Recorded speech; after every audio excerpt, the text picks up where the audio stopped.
Greetings, everybody! Welcome once more to the Dracovin Empire. Are you ready to dive back into the world of Golarion, the setting for the Pathfinder role-playing game system? If you are, I'm your host and guide here, Candace Narva and Dracovin. I'm going to be leading you to Golarion, taking you by the hand, throwing you through a gateway which I can open up through time and space to Golarion, where we meet some of the most powerful creatures in the planet. Sound thunders in the distance. Something rises, both primeval, ancient, and massive. We will be meeting the Kaiju. So be ready. It's not an easy thing. It's not a secret. I will lead you there. Please do remember to give a little tip to your host here, Dracovin, with liking and subscribing and the bell over on the YouTube side of things. If you can just go over there and do that, even if you're watching me live on Twitch when it gets uploaded. Keep it in mind. And let me know what you think and what your favorite of all the Kaiju here is. I'm a big Kaiju fan. I've always loved them in a lot of media, and it's a fun thing to have them here. They're a lot more cooler than something like Cough Cough, just the age-old Jurassic Cough Cough, looking at you finally.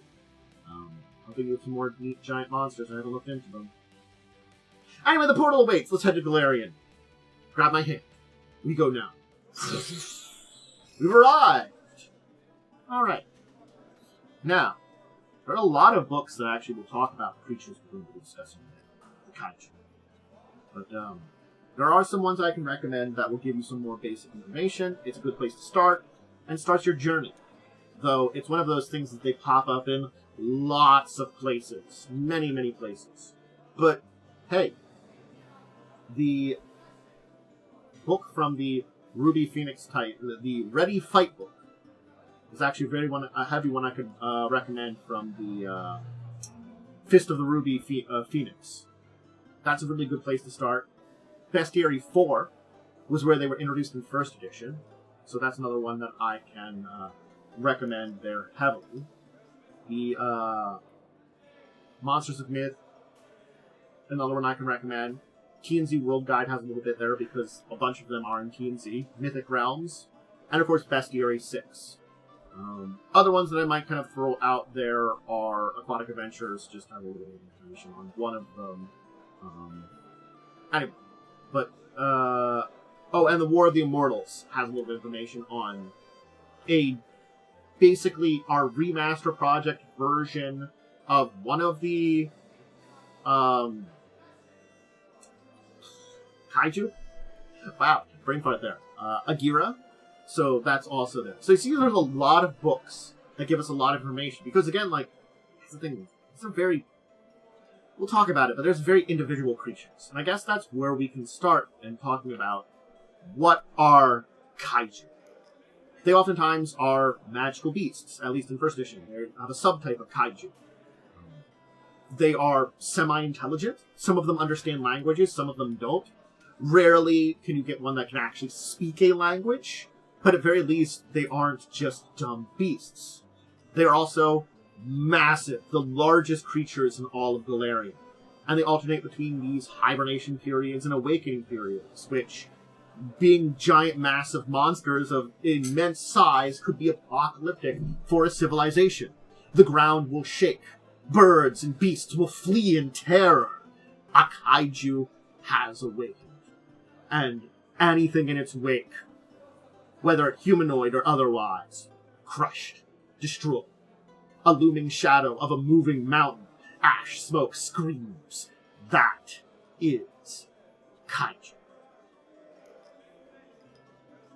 There's one that we'll be looking at a number of times here, King Mogaru, or as sometimes he is known,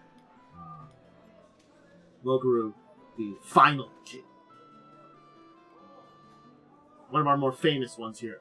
He's basically our Godzilla stand-in. Just keep that in mind. You can think of the Godzilla theme going on now. We got Mogaru. Dun dun dun dun dun dun dun dun dun dun. Sorry, I'm going off the topic here for a second, but yeah, Kaiju. So, Kaiju, unfortunately, though, when we look at them as a group, it's kind of a nebulous kind of thing. They are unique each unto themselves. It is a group that you kind of put together, but they're also not. And they are massive. The big thing about them is, the time periods that they are awake and asleep is something that's relatively the same for most of them. The smallest ones are 100 feet tall, some doubling that or even more. Oftentimes can be worshipped as gods or bringers of destruction. Civilizations diminutive to them. They are behemoths that crush the world underneath their feet, should they choose. And no two are alike. Origins. They can vary. Some are mysterious.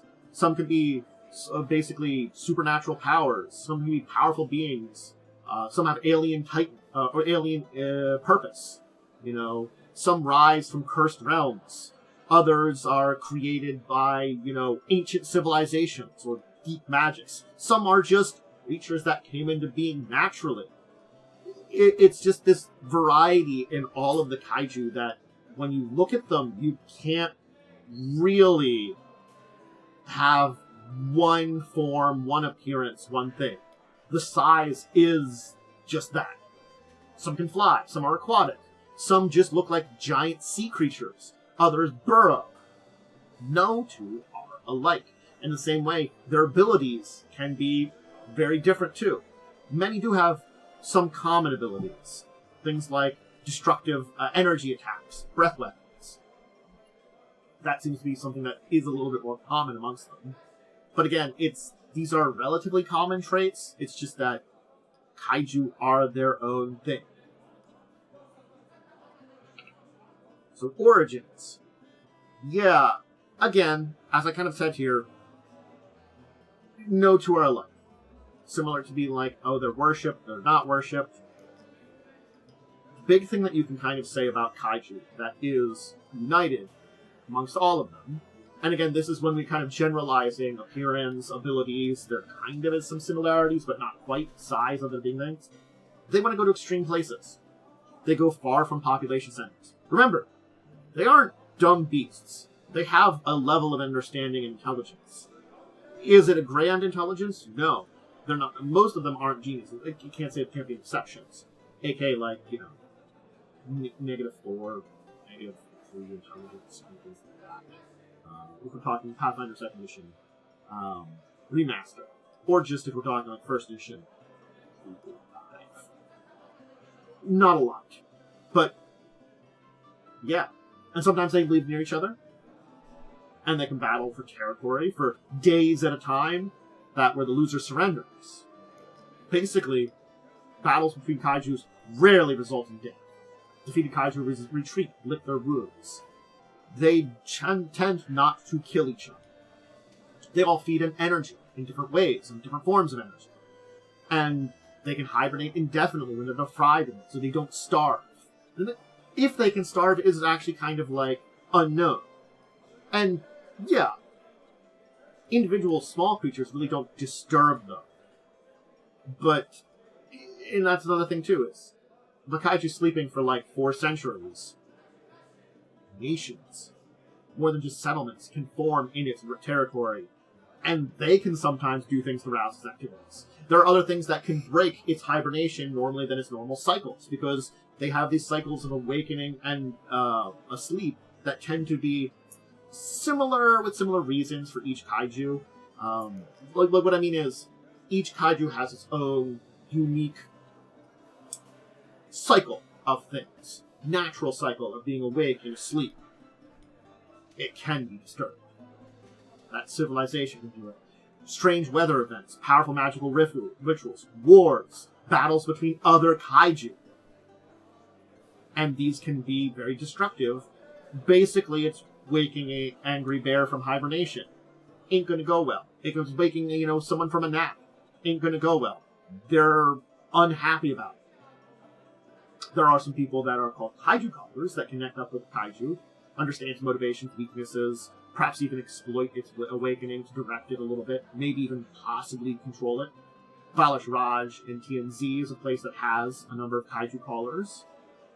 We'll talk about that in a future episode when I dive into Valish Raj. But I'm kind of keeping in mind that these are people that are very important to that nation, too. So, extreme climates, tries to sleep, but can be woken up.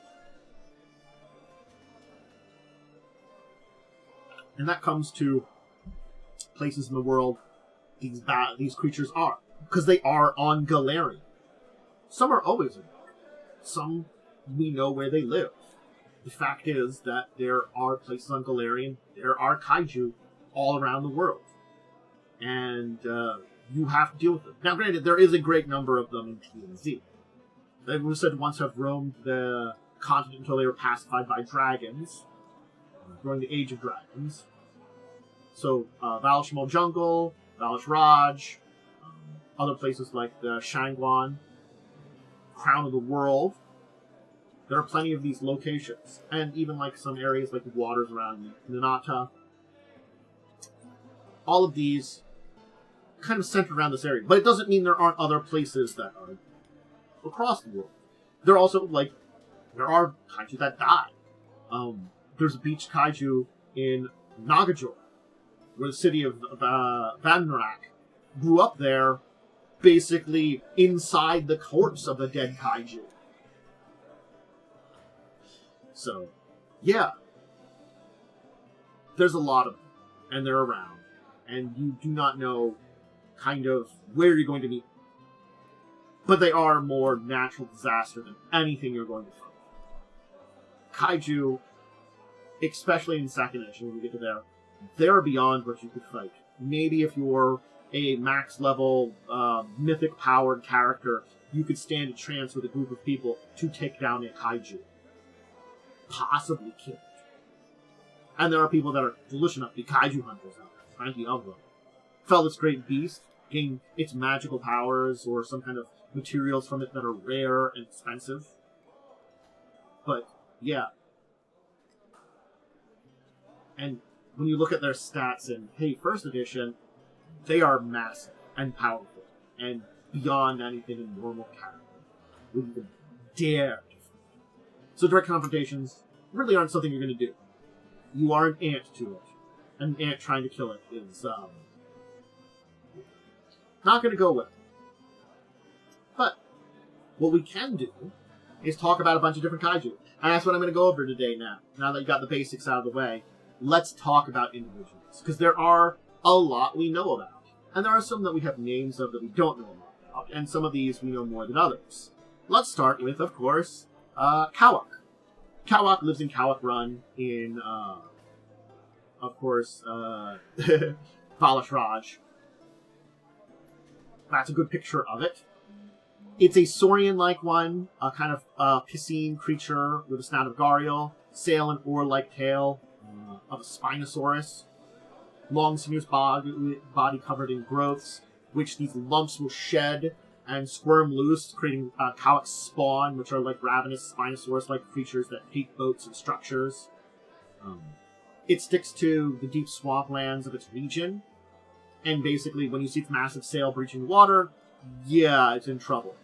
But it can range north, it can snack on cargo ships, its spawn will relentlessly attack larger boats and buildings they come across, and people will have small boats, because those don't draw the ire of Kawuk or its spawn. Basically, single-man fishing boats generally are able to navigate the regions without dealing with the kaiju's movement or beyond. They believe Kawuk formed from its natural reaction to the great geoforming of the Jade Hegemon. And it ensures there are always predators in the run, keeping animal populations in check, preventing the encroachments of wetlands by civilization. Has some cults. There you go. But there's a good idea of Kawuk. Another one from the TNZ to talk about very easily, which I don't have a good picture of, so I pictured this from its region in the Volshini jungle, is the Verdant Akaran, which is a guardian of an ancient dilapidated temple in East Kashan. It's the form of a 200-meter tangle of living vines and lotus mouths, gilded by great sensory bulbs dotted along its bulk. It basically patrols the jungle around the temple, suppresses magic and spellcasting items, and the land itself as it passes.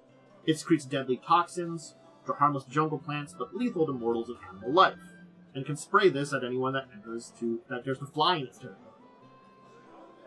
Legend says, It was animated when the temple was first sacked, and the god of the temple was basically furious about the sacrilege and created this creature.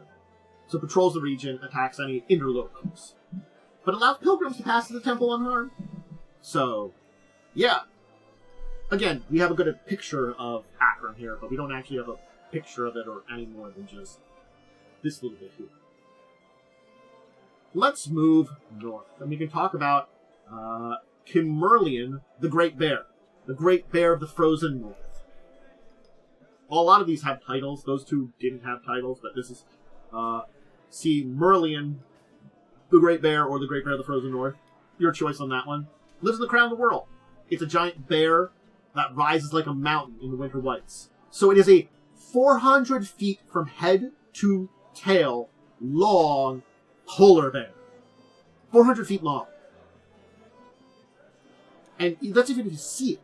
It's got pure white snow, and where it goes, blizzards go. So can you even see it? If it was to stand still, you maybe see its glowing eyes as daytime stars. But you're invisible in the storm. It's invisible in the storms it brings. And if you ever has sun shining through, it's got these massive ice chunks in it, as you can see in the picture there, that reflect rainbow arcs off of it.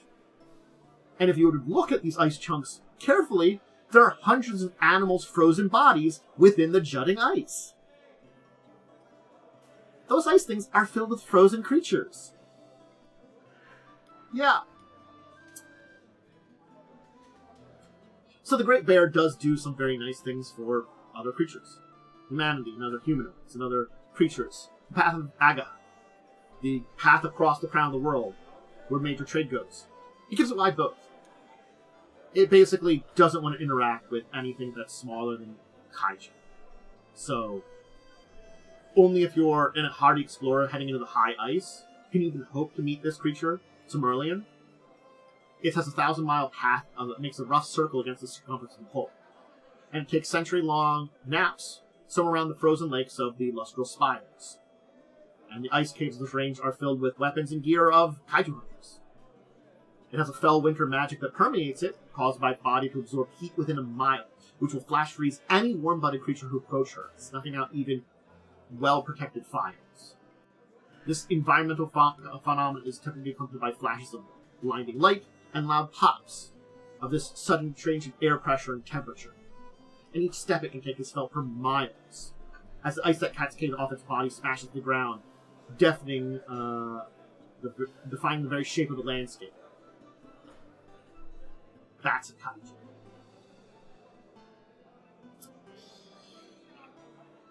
Now, this is only a scale of it, because Igroon, the Dragon Eater, I didn't have a picture. But I have a picture of its scale used as a artifact, kind of, here. So, Igroon. It's legendary in the annals of Dragonkind. The Devour. Dragons live long, have great collective memories. So, it's a tale that you feel like would be a tale that's told to wormlings to get them in behaving in shape. But, no. Igroon is so terrifying that even elder dragons fear it. Where it comes from, and its utterly alien appearance is strange. We don't know either of those things. It's got alien looks and weird. It's a Saurian fiend composed of thousands of tessellating chitinous plates that gleam blindingly in the sun. These scales, roughly the size of a galleon's sail, and its composition matches no unknown substance. So it's covered in these thousands of giant galleon-sized, sail-sized scales of strange substances. It's preternatural durable, able to shrug off wicked blows of dragons on the Kaiju, magical and elemental effects slide harmlessly off this natural armor. Its numerous eyes, embedded seemingly at random across what's assumed to be its face, adjust and readjust like clockwork in shades of electric blue. Its metallic composition, eerie precision, which it moves lead it to have construct their origins. By who? Who knows? It's titanic and monstrous. So it moves graciously and effortlessly through its home in the high mountains of Shenmue in central TNZ. That's where it lives. Its scales can bend light. Okay, so there's two sources of possible things that why, it's also very fearsome and hard to find. Some so that its scales can bend light to camouflage itself, a little bit of invisibility. Others think that its form is indeterminate and can squeeze through hot, tight spaces and reconfigure itself. The worst is also that some agree, that possibly both these theories are true. That not only can it bend light, but also can, morph and reconstruct itself, so it can squeeze through areas you would not think it could. Now, its name, the Devourer, the Dragon Eater, comes from the fact it does just that. Eats dragons. Hey, TNZ has a lot of dragons. And the TNZ dragons, stay away from this guy. Because, that's the only time you see its mouth. Which is just grand. You see Igroon's mouth. It's hidden. A scaly aperture is exposed by unhinging its entire body and creating a maw of jagged metal plates on its underbelly. Yeah. It also devours dragons' treasures, maybe replenishing its physical material for scales. In Shenmin, it can be a blessing or curse, depending on the dragon.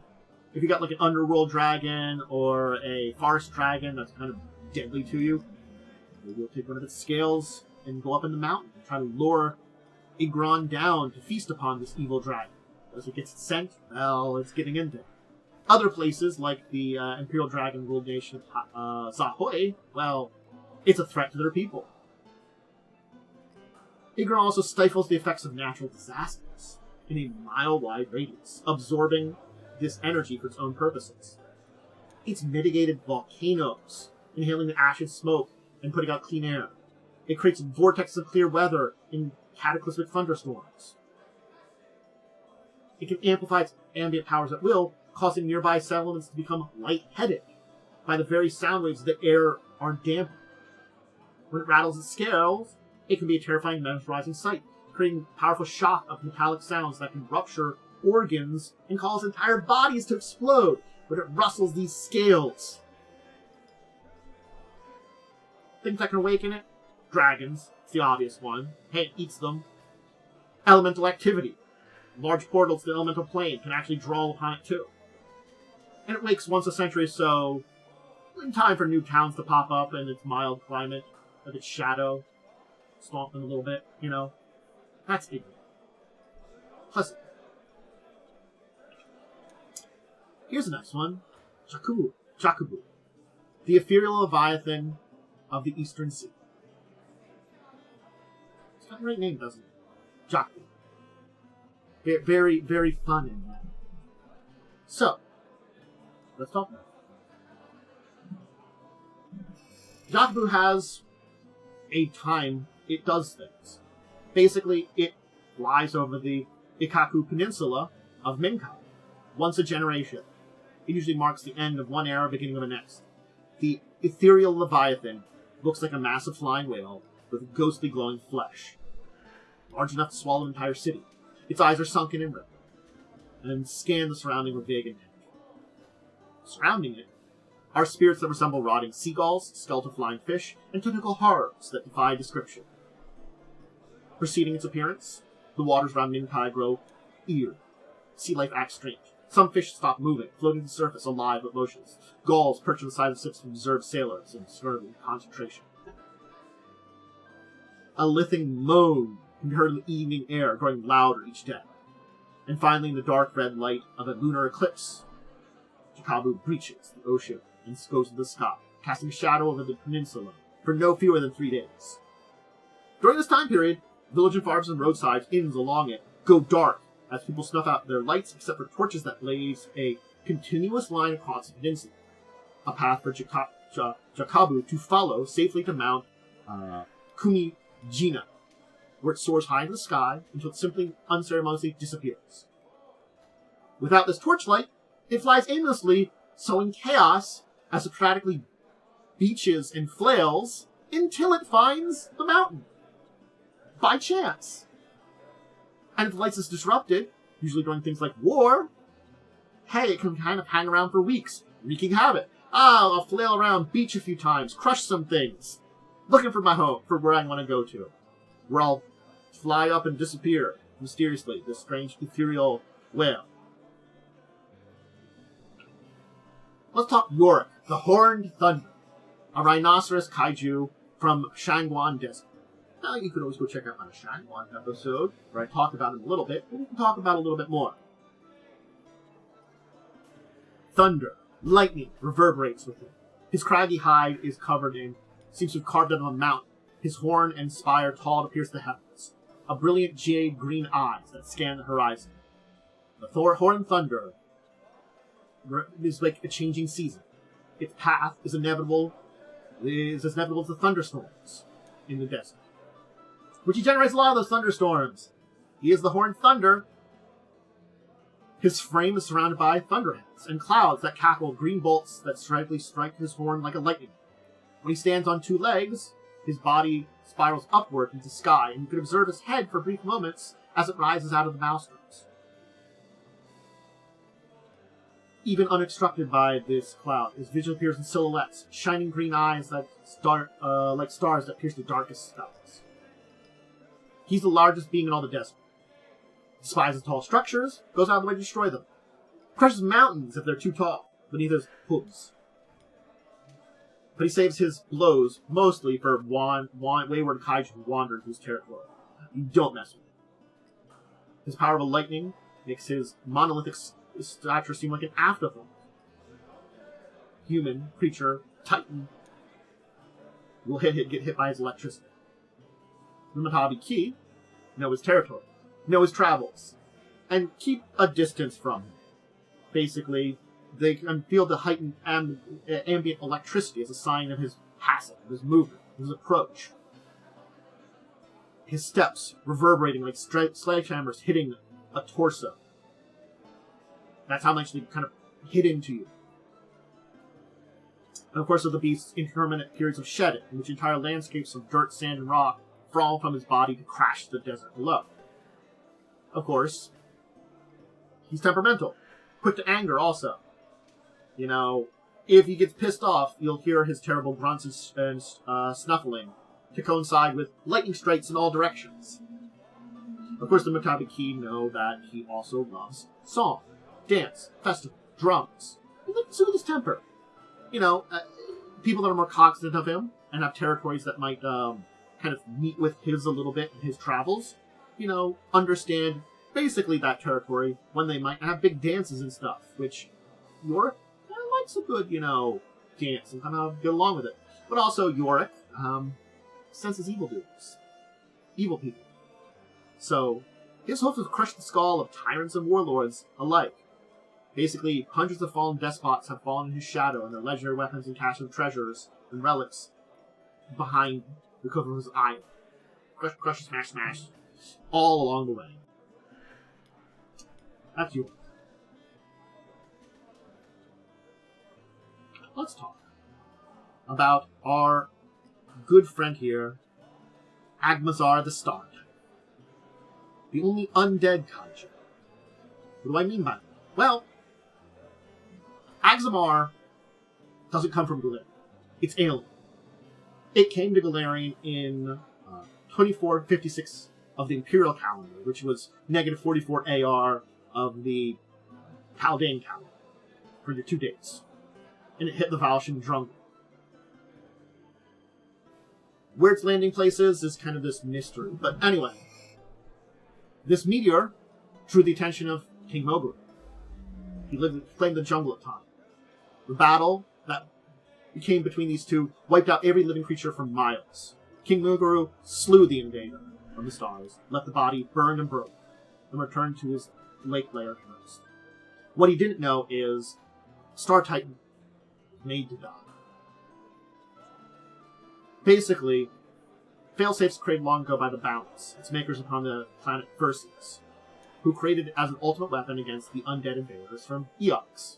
We're talking about the planets of the Golarion star system. Eox is a dead planet filled with undead. Versus is a very living planet. And of course, there's clashes between them. Agamazar here was created as an ultimate weapon to fight Eox. Basically, if Agamazar was killed, the unholy energies would raise it not to life, but as undead. Basically, it's an undead creature meant to kill undead. it's basically made to not be affected by undead and have a particular hatred for undead. So yeah, Agamazar had some big victories in the battle against Eox. And so the Verces decided to send it to Eox to fight the planet itself.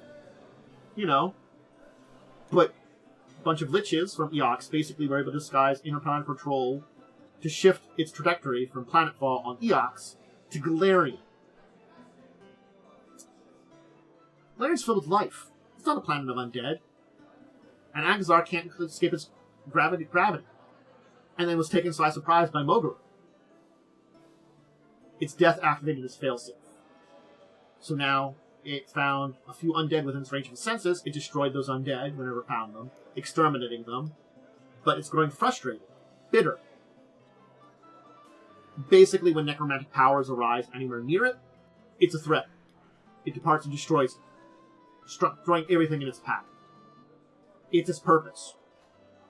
But it doesn't really discern as much between life and unlife as much anymore. Like, yes, it targets the undead, but if you are to bother or in its way, it doesn't think anything about crushing you too.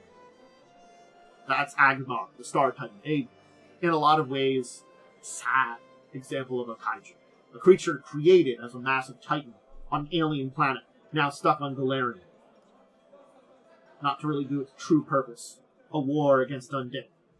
And it's been here for thousands upon thousands of years. Kind of where its crater is.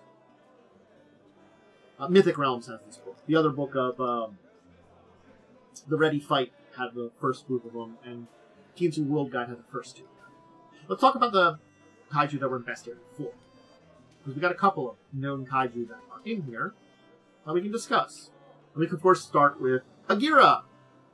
Agyra. One that's had a couple of different stats. There's one that's also in The War of the Immortals, has a version of its information on it. Things like that. This is not the only book that I can mention that has Agyra. Also, the Monsters of Myth talks about it. So, Agyra, the Forever Storm, is basically a seemingly manifestation of typhoons, great storms. It seems to almost exhale them during its summer. It's slumber. Some claim it might be responsible for the world's storms. It's really not. But it has massive powers of wind and lightning. And, you know, when it goes on a rampage, hurricanes can follow. It appears as a primeval two-headed flying reptile. Basically, a two-headed pteranodon, with a wingspan over 150 feet. Its tail is very fearsome, a flailing appendage that's covered with razor-sharp blades, and barbed spines capable of slashing through buildings and tearing through armor with great force and distance with its tail around. So it lives on the slopes of a long dormant volcano in TNZ.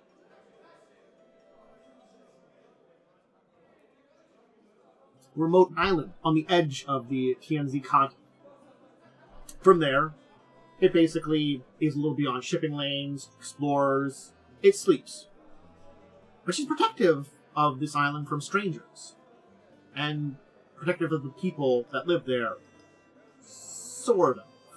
Basically, she comes to the defense of the island, should slavers, pilots, external threats come in the way of life there. Protecting the creatures that live there. But she is not kind. These people are intruding on her territory. It's more than protecting the people, it's just intruding them. And, locals will probably suffer just as much damage by her rampage. She's been also known to take wind to travel distant cities, to perhaps as a result of inhabitants being taken from the shores as slaves or captives, and destroying that destination, but with no regard to the people that were taken, that she's going there for. Yeah. So she's vengeful, perhaps. There are rumors that there are shamans in the island that could wake her and control the rampages, perhaps on their own vengeance or protection, maybe part of an ancient bargain, maybe sacrificing trespassers in this ritual. That's more of a speculation. Rumor, but still. Agyra also hates Mogaru. Final kill. and basically will leave her volcano to fly the jungle lake that's Mogar's home to clash with him. Mogar also likes attacking coastal cities, so when the two of them come together, devastating battles, land-bound kaiju, flying, beasts that conjure storms. Yeah. What the entire point of this is kind of like, unknown, but the two of them like to clash, almost it seems. Agyra can weaken Mogar enough to drive him off, but can be slain in battle too. But she has the power of resurrection, and will resurrect and return home at the same time Mogar returns to his. Why they have this rivalry between the two of them, but, it's believed that they've been enemies since before humanity existed. They're an ancient, powerful enemy that exists. Some of the origin rumors about Agyra kind of date back to Earthfall, the region of Tamaran in eastern TNZ being torn about by tsunamis, floods, storms that shattered the land. And legend says that during that time, powerful spellcasters created a ward to spare their home, claimed great energy from storms, and created Agyra. It protected their home from the storms, but left behind a single... It failed to protect the home the way they wanted, and left behind a single island. And the people of the island are said to be descendants of these Tamarans. That's why the connection to Agyra there, perhaps. There's some evidence that perhaps Agyra even could have existed before Earthfall, though. But it's kind of like, this is like rumors about this creature that technically defends a land a little bit there. Let's talk about Bezravnis, the Inferno Below. Another great name. I love the names and titles of the Kaiju. They're great. Very fun. Anyway, so, lives in, similar to our good friend Yorak, he lives in Shangguan. Where he lives in Shangguan. Anyway, the Inferno Below basically dwells in the sands of the desert there. Doesn't usually bother with Yorak. Go check out my Shangguan episode to see about their... not rivalry, they've fought before, but willing to exist with each other, mostly. He's about 130 feet long, seeps away, and then emerges in an eruption of fire and ash. Rampages, heads towards a populated place, crushes it, heads back home to sleep again.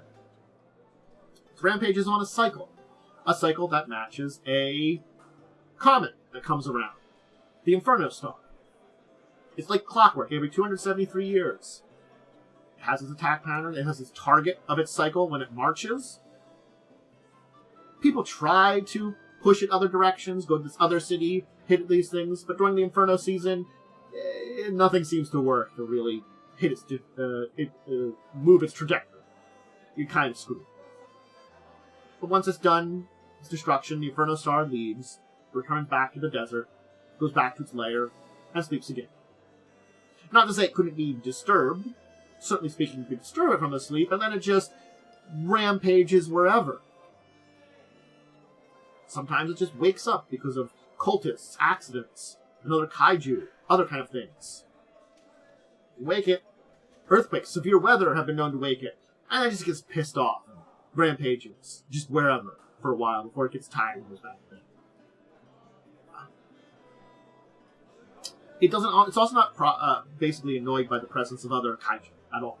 It ignores them unless they attack first. So, other than the reason that Yorak and the others, beings in Shangguan Desert, don't really fight, Bezravnis here he doesn't really do a lot. He just is kind of like, you're not going to bother me, I'm not going to bother you. But if he attacks, he will fight that creature, as long as it remains visible or alive. Similarly speaking, a smaller creature could distract you, briefly. If you survive, that's a question that it's not always answered on that one. Yeah. If you survive. Alright. Let's finally meet the final king himself. King Mogaru. Lord of Kaiju, in a lot of ways. The Kaiju. So, King Mogaru, the final king, isn't the most destructive of the kaiju. It's also not the most powerful kaiju, which is sobering in itself, but is the most active of kaiju. It's also eager to rampage through the works of humanity to attack and kill other kaiju, which is a mixed blessing. It is a very much so, I fight with other kaiju, I, get into battles. So, yeah, maybe it'll stop that rampage, but your city's not going to last with 2 fighting minutes or more. Yeah. Again, if it's attacking you, that's nightmarish. If it's saving you, let's hope that your city will survive. If it survives the damage dealt by these 2 creatures battling. Massive dinosaur, twin tails, spines that glow red, that glow as he uses his breath weapon, and the 2 powerful claws. Legally distinct.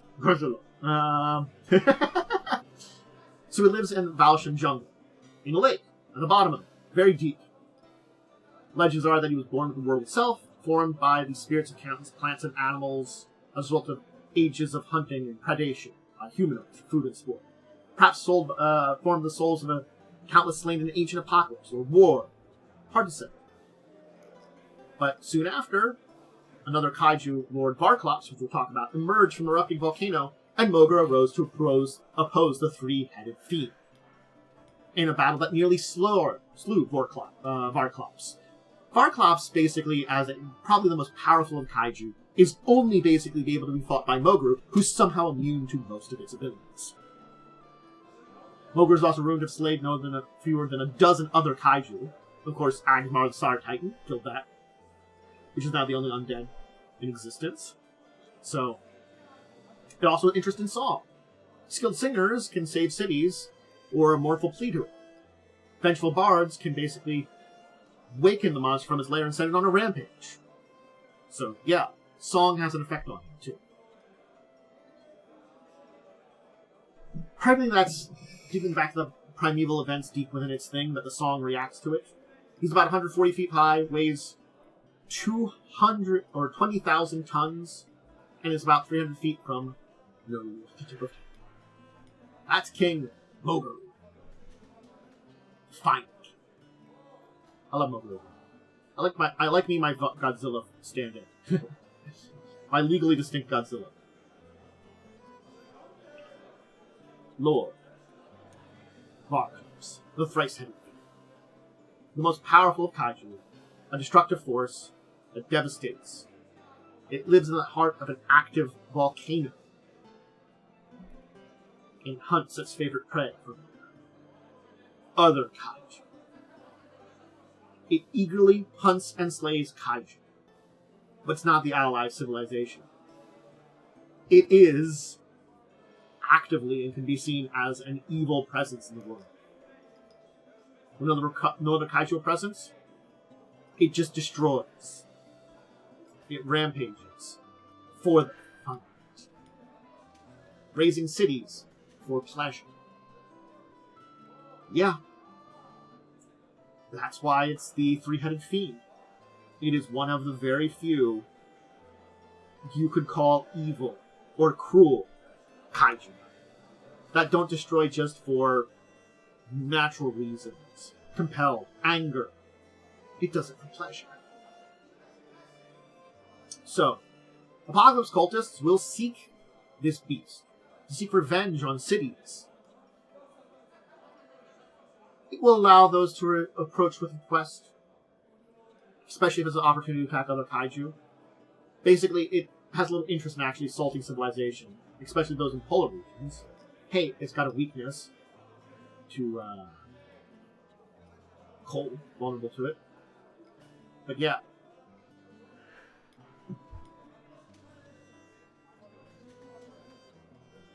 When facing multiple kaiju, that's another weakness it has. It often gets distracted, frustrated.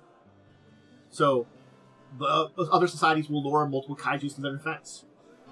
And the thing is, though, when you have 3 or more kaiju in a fight, that can be pretty bad. And Varklops hates Mogaru, because Mogaru alone can resist Varklops' rage. No one knows why he is immune to the abilities of it. Yes. He has Kaiju Slayer as an ability, basically, and it doesn't work on Mogaru. Mogaru is resistant to his abilities. Pisses him off. But yes. Mogaru marches to Varklops' hatred and battles the two Kaiju are stuffed legends. It is 200 feet long and weighs about 16,000 tons. Let's talk about this wonderful being here, Queen Vorgozen, the Shapeless Feeder. So, when your average kaiju is an ancient creature, dwells in hidden layers from the dawn of civilization, prehistoric monsters that awoke from eon-long slumber, or alien entities that visit the world, Vorgozen, the Shapeless Feeder, Queen Vorgozen, basically is recent in the world of kaiju. An accidental creation of this accidental but overwhelming powerful creation was forged from an unfortunate combination of hubris and arrogance.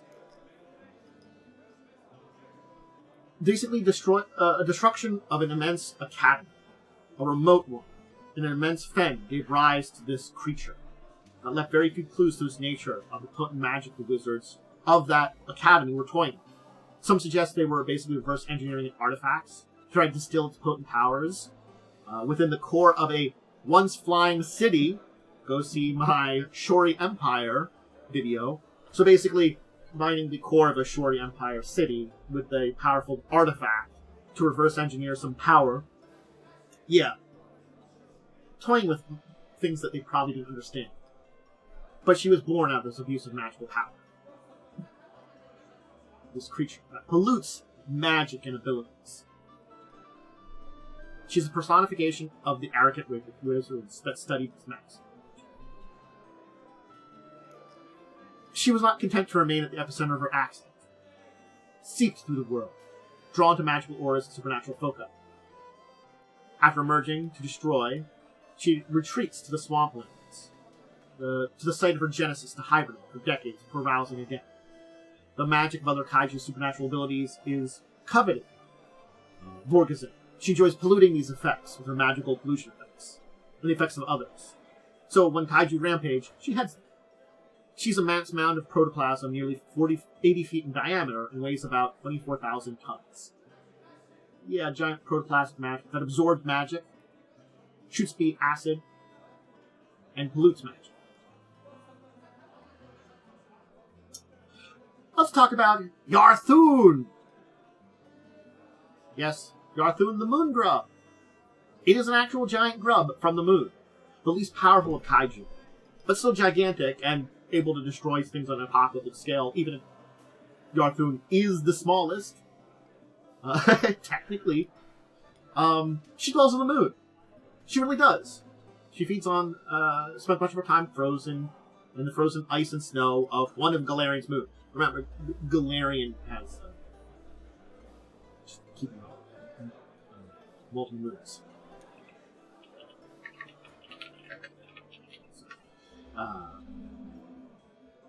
Oh, no, it does actually have one large moon. Sorry. That's confusing with Fiend for a second. One large gray crater-scarred moon. Yes. Sorry. My bad. I'm misremembering for a second. Anyway, lives on the moon there, in the snow and ice on the moon. Maybe that she creates. But anyway. Perhaps because of her freezing breath. When she breathes, it creates freezing mist. But the good thing to know is that Yarthoon here doesn't actually need to breathe and can exist in the vastness of space. So also keep that in mind. So she does breathe out cold and creates a frozen kind of area around her. So if she just remained on the moon, that'd be great. But she kind of gets this need to come down to the planet. Fascination with it. And it's attracted to his attention. Maybe she's called by a powerful ritual, by cultists, or lured there by magical effects. For whatever reason, sometimes she just heads there. Yarthoon basically heads to the world and destroys some things unintentionally when she visits it. She doesn't really purposely seek out civilization to destroy it, but she's gigantic and her freezing breath is destructive. She visits for a few days before she slithers off into the sky like an eel slipping through water toward the end of the moon. So she can fly. Keep that in mind. Giant worm monster can fly.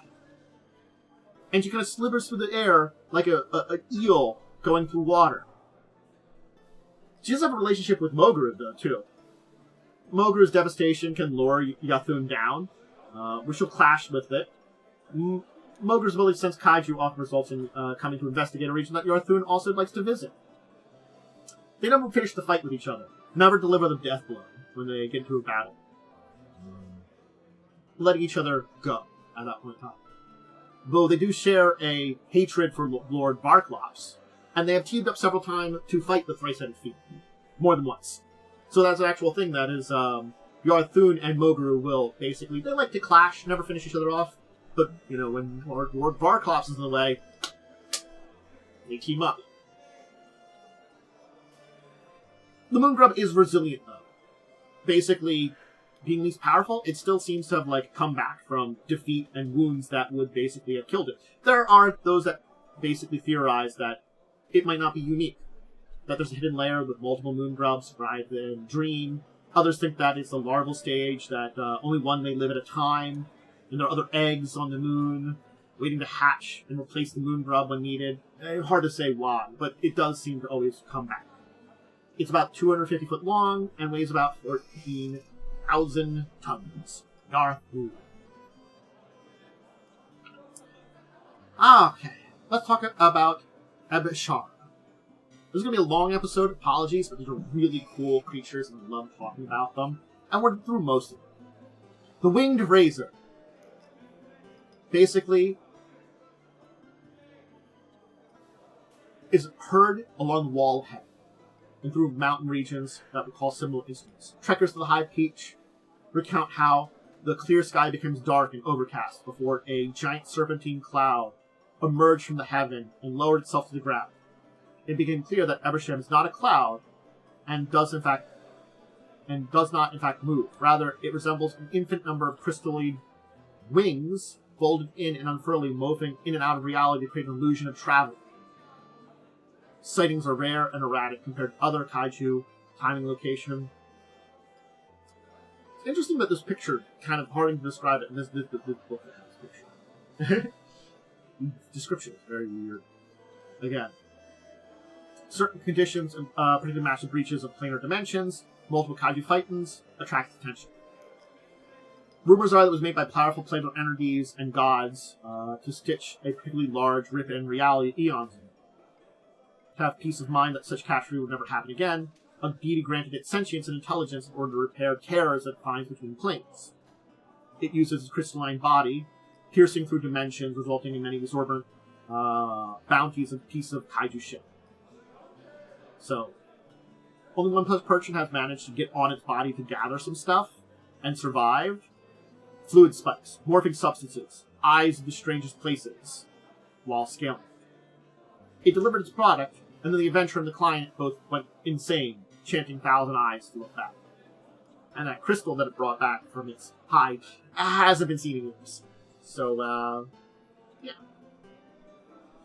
Now, being that we don't have a good picture of its feather here, is Mantraska, the World Talons. It's a giant bird, giant raptor, as tall as a mountain, wingspan twice its distance, covered in vegetations. Breeds while hibernating is said to be the thin whispers or rumble deep heard in parts of the forest. You could be around it and not even realize it, pass beneath its wings. Its plumage resembles plants, so closely that could replace entire forests. Its inhabitants would be none the wiser. Its head resembles a mountain covered in ferns. Its legs and talons mimic large, massive, giant fallen trees. Its wings spread out, acting as a canopy. It's a guardian of forests that resides. Both when civilization and other kaiju threaten its territory, especially fire, it has eyes. It has more than one region it calls home. It migrates between the Forest of Spirits and the Valashmi jungle about every 250 years, taking flight within a day of awakening. And before she makes her journey, she grooms herself, grooms the old feathers. The down is said to be incredibly soft, and basically lightweight, and fetch high prices for luxury textiles. Her cult, though, the forest, raindrops of the forest, are basically don't really like using these feathers for textiles and stuff, and have been known to ransack homes to destroy the dress or cloak. Mantraska's migration patterns have actually introduced invasive species to the forest that she resides, between the forest of spirits and Valsh in the jungle. So, she'll do that accidentally. Now here's an interesting one, because we have two descriptions, one in the Aquatic Adventures and one here, of Shapeless, Vortex Maw. Shapeless is mentioned more akin to what it looks like here, fighting our good friend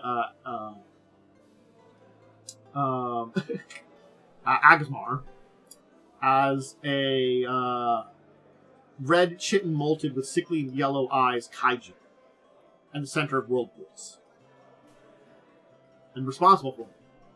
On the other hand, in Monsters of Myth, this is where the thing is. There's a picture in one of the newer books, and I don't know what Shapeless actually looks like. They describe it as a slimy, pale cuttlefish covered with hundreds of tentacles, and gain its titles from the numerous whirlpools, Vortex Maw, it makes of a Valshami sea. It's rumored that a single twist of its tentacle could create a maelstrom that lasts for years, and endangering not only vessels in the region, but large sea beasts. Intelligent sea creatures avoid this region. The fear that may be caught and dragged down to its depths in its lamprey mouths that's said to have. With more than one whirlpool of Kaiju, some say there's more than one of this creature, or maybe it's gigantic and each of these whirlpools is one of its mouths. No one knows for sure. But it's kind of a horrific creature. Again, are there more than one Shapeless, or are there two different descriptions of them? And also, yeah, this picture I used matches one of the descriptions. Here's the problem with Kaiju. We'll talk about it a little bit more. So yeah. Anyway. Final one that we have a good description of. And this, I don't have a picture of it. This is a picture of a giant centipede monster in Pathfinder. But Zimbra, the centipede-like Kaiju in the Shangguan Desert, is the last one we can talk about. Hibernating beneath the wall of heaven, and is said to have created much of the Darkland tunnels in TNZ itself by her burrowing. She has some rivalry with the other Kaiju of the region, Bravaris the Scorpion, but also Yorak. It does say that they teamed up to fight a trio of other Kaiju that wanted the region, were interrupted by Mogaru, who slaughtered the other three Kaiju, and the rest basically made their retreat. Zimbra is said to secrete oily substance from her chitin plates that is a potent poison and crystallizes when it hits the ground, but it can be a reagent for a powerful panacea if prepared properly. Some of the mineral was exposed to the elements and contaminated the deserts, making some of the dust storms poisonous. So, yeah, you have to be careful about the substance and getting it to the surface. I do talk about a little bit more about Zimbra in my Shangguan episode, so go check that out. But now there are some other Kaiju which we kind of know about. We know their names. Baku, Froth with the Void Duke, and Zimbra, the Endless Coils, which might be just a different version of the Zimbra instead of Zimbra.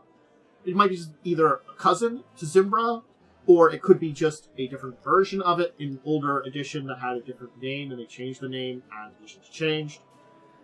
That happens sometimes in Pathfinder with new editions and books and stuff like that. Names change occasionally. It's happened before. Maybe that's the thing there too. But those are three that we have the names of and we don't know a lot about. So it's sort of like we know some, and I'm sure I've missed some. I'm sure out there, if you could in the comments some other Kaiju that you've heard about in Pathfinder that you might know names about, information about, and you may have missed some. I can't say for sure. But, yeah. There you go. There are other Kaiju out there. These are only the ones that we have some either statistics if we're talking first edition, or some general information about. I hope I've given you enough of the books and information to look into these massive creatures. But yeah, there's Kaiju. I really love the Kaiju. I think they're really cool. They're an interesting addition to the Pathfinder world. I mean, they got their legally distinct Godzilla, Rodan, Mothra, and stuff, and King Ghidorah. They are their own things for their own stories, and there are some things that are like, oh, yeah, one has 3 heads, serpentine body, or Mogaru, it's a big reptile creature. Agyra 2 heads. Yarthoon, it's an ice worm. It doesn't turn into anything as far as we know. Things like that. And a lot of other creatures that are, legally distinct, but, you certainly could kind of say about. And I feel like some of the other Kaiju are just cool. Cimurlian, bear, that's a unique one. Igroon, the dragon eater, Jakabu, the ethereal whale. I can go on and on about these such interesting stories and these creatures that affect the world around them over the centuries. And they aren't like a regular thing, Once one shows up once a century, like when we talk about Jakabu, who shows up, once a generation, basically, and then disappears. Or others that show up after centuries. It's amazing to kind of think about them existing in the Golarion world. They are creatures from an ancient time of magic and when dragons ruled the world. They are creatures that are left over, or created through magic, or alien beings that have fallen to this world. There are so many interesting stories as to Kaiju. And, yeah, probably they should be kind of separated out in a lot of ways. But this combined story of Kaiju is so fascinating, wonderful, and has a lot of storytelling potential. Sure, super epic characters could maybe try and fight one and defeat it. Yeah, but the stories around these giant beasts are interesting. It's one of those things I feel like human stories around giant monsters can work in movies or media. Certainly could work for adventures around the players. Maybe you're trying to help people in the wake of the Great Destruction. Maybe you're trying to save people while the destruction's happening. Maybe you're part of a group of characters that are trying to distract it long enough. Hard to say. Those are all stories you could have. Or things related to ancient treasures left over by hunters. I like that some of these things have story hooks built into them. That there are adventures built around these creatures that, much like artifacts, are very much so MacGuffins in a lot of ways, rather than actual things. Mogaru shows up in the Ruby Phoenix tournament. He's not supposed to be awake. He's Lord there. There's an entire storyline behind it. Destroys part of the city that was in there and stuff like that. That's part of the storyline. And it goes to show that there are deep stories connected to Kaiju. And very interesting ones. So, always interesting how, all these stories. I definitely recommend, be ready to use something a little cool in one of your games. But we'll leave that there. I hope you enjoyed diving into Kaiju. Again, I'm a big Kaiju fan. I've loved them for many years. I'm a big Godzilla fan, so I've been glad to kind of dive and talk about these finally in the Pathfinder world. I kind of was holding off on it a little bit. I had to get some books and stuff, and I feel like I got enough stuff to get a really good picture of everything and talk about a lot of Kaiju and show you that they're all really interesting and different in a lot of ways. So, I hope you enjoyed. Oh, yeah. There's definitely a lot of them that are out there that have different stories and stuff.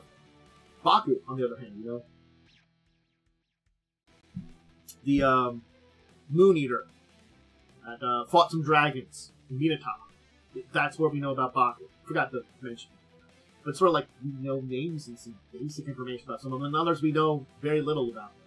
Cimurlian, Frotha, the Void Duke, and the Endless Coils. And other names, Verdant Akaran, I know basic about from the book. But anyway, check out the rest of my stuff. Either on live, over on Twitch, or over on YouTube. I do a lot of recordings of YouTube stuff over on Twitch Live, so you can hang out and chat in between, learn about, ask extra questions and stuff like that. Always willing to kind of have that. Anyway, my schedule for that is usually up online on my social medias. I'll talk about that in a second. But basically, I do live tabletop recordings. I do some also variety of video gaming. If you want to hang out and chat there. Or currently coming along is Fall of Avonswell, Wednesdays at 8. It's going to be starting up soon, as of the time of this video being recorded. So check that out. It's Live Play Pathfinder 2nd Edition. But we're doing a custom world in that one. I'm running. And then discuss tabletop Saturdays at 6. And again, all the tabletop stuff gets uploaded to YouTube. The video game stuff doesn't get VODs yet. Maybe I'll try eventually. But anyway, updates on schedule, what's going on, things like that. Social media. Discord, Blue Sky, etc. Alright, I'm going to get going and hang up for chat. But until next time, we dive into something interesting like Kaiju or something else, I bid all of you out there a deep and well farewell.